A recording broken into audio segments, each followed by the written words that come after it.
Kedua orang ini menarik tali tak berdasar dari dasar laut, terlihat seperti kabel. Tampaknya masih melekat kuat di dasar laut dalam. Mereka hanya perlu menarik tali untuk menggerakkan sampan ke depan. Tujuan sebenarnya dari keduanya adalah menyelam ke dasar air untuk mencari tahu. Namun belum ada kesepakatan siapa yang akan turun.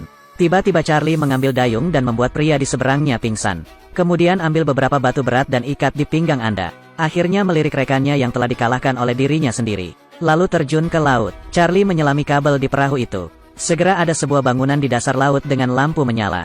Lalu dia menjatuhkan batu itu tadi. Mulai dengan gugup mencari pintu masuk di bagian bawah gedung. Orang normal tidak akan bisa menahan nafas selama itu. Tapi pernah menjadi juara tim renang remaja. Charlie bisa menahan napas selama 2,5 menit. Untungnya dia dengan cepat menemukan pintu masuk di bagian bawah gedung. Pada titik ini Charlie hampir mencapai batasnya.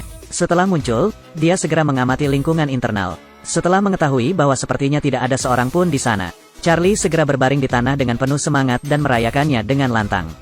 Tapi saya tidak sabar untuk melihat betapa bahagianya Anda. Seorang wanita dengan pistol muncul entah dari mana. Diikuti oleh seorang gadis berambut pendek yang memegang pistol.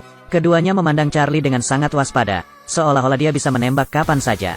Hal ini membuat Charlie membeku di tempat, tidak berani berbicara. Tampaknya bangunan bawah laut ini tidak simen yang dia kira. Charlie segera diikat oleh kedua wanita ini, bahkan membawakannya paket combo tinju. Memaksa Charlie untuk mengungkapkan identitas dan tujuannya datang ke sini. Tapi Charlie membiarkan tinjunya mengenai wajahnya, jangan pernah mengatakan yang sebenarnya, mengungkapkan senyuman yang tidak takut mati. Namun kedua wanita itu dengan cepat memikirkan cara untuk menghadapinya. Mereka membuka pintu besi dan memasuki ruangan yang tampak seperti ruang kendali. Sepertinya hendak menelepon seseorang, tapi mereka tidak menutup, jadi Charlie mendengar sebagian percakapan itu. Setelah mengetahui dari sisi lain radio pemimpin komunitas barbarian, Charlie hanya menyebut namanya dengan lantang.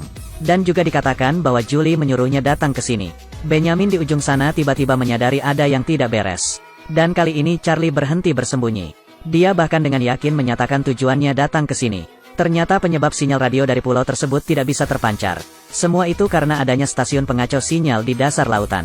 Jadi perlu menyelam ke dasar laut dan mematikan jammer. Korban selamat yang terdampar di pulau itu diselamatkan, setelah mendengar perkataannya. Rita dan Bonnie jangan panik. Sebaliknya tanyakan pada Charlie apakah dia tahu kata sandinya. Charlie tercengang saat mendengar itu. Apakah ada kata sandinya? Tapi tidak ada yang memberitahunya. Rita dan keduanya memasuki ruangan. Tampaknya sedang mendiskusikan apa yang harus dilakukan dengan Charlie. Dan Charlie mencari-cari kesempatan untuk melarikan diri, melihat orang lain muncul dari air. Ternyata Reis pernah tersingkir sendiri sebelumnya, melihat Charlie diikat. Reis dengan cemas menanyakan apa yang terjadi. Namun Charlie belum sempat mengklarifikasi, melihat dua wanita di kamar membuka pintu dan berjalan keluar. Saya hanya bisa memberitahu Reis untuk mencari tempat bersembunyi dan menunggu nanti. Dan tidak lama kemudian Reis melarikan diri. Orang lain keluar dari air. Itu adalah pria bermata satu yang ditemui Charlie beberapa hari yang lalu. Yang jelas si bermata satu ada pada kedua wanita ini.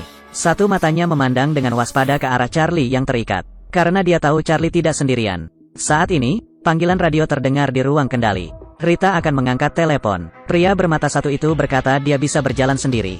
Sepertinya dia tidak mempercayai kedua wanita ini. Dan adegan ini juga dilihat oleh Charlie. Ternyata kelompok orang ini sedang berada dalam perang saudara. Tapi yang tidak disangka Charlie adalah, setelah orang lain menjawab telepon, melancarkan serangan sembunyi-sembunyi. Beberapa tembakan menghabisi kedua wanita itu. Ternyata Satuai menerima pesanan baru dari Benjamin, yaitu untuk mencegah bocornya rahasia. Bunuh kedua misi terlebih dahulu. Saat One Eye juga hendak menembak Charlie, Reis yang sudah lama bersembunyi, segera menyelamatkannya. Setelah pergi, Charlie segera berjalan ke tempat Rita masih hidup. Tanyakan padanya apa kode buka kuncinya. Dan Rita tahu dia telah ditinggalkan dengan kejam oleh bosnya. Untungnya memberitahu Charlie kata sandinya. Charlie kemudian masuk ke ruang kendali untuk mematikan jammer. Reis pergi mengemas 2 set perlengkapan menyelam. Nyaman untuk digunakan 2 orang saat kembali. Dan ketika Charlie membuka pengontrol dan memasukkan kata sandinya, penerima sinyal mengeluarkan suara. Setelah Charlie menghubungkan sinyalnya, seorang wanita muncul di layar. Charlie mengira dia terhubung dengan kapal dagang terdekat. Segera berlari ke arahnya untuk meminta bantuan dan menceritakan apa yang terjadi. Namun wanita itu tertegun ketika mendengar hal itu. Katakanlah tidak ada perahu. Mengenai apa yang dikatakan Charlie tentang penerbangan 815, juga segera dipastikan bahwa semua penumpang di pesawat tersebut meninggal. Bagaimana seseorang bisa bertahan hidup? Sebelum Charlie meminta klarifikasi, melihat wajah yang familiar di luar palka.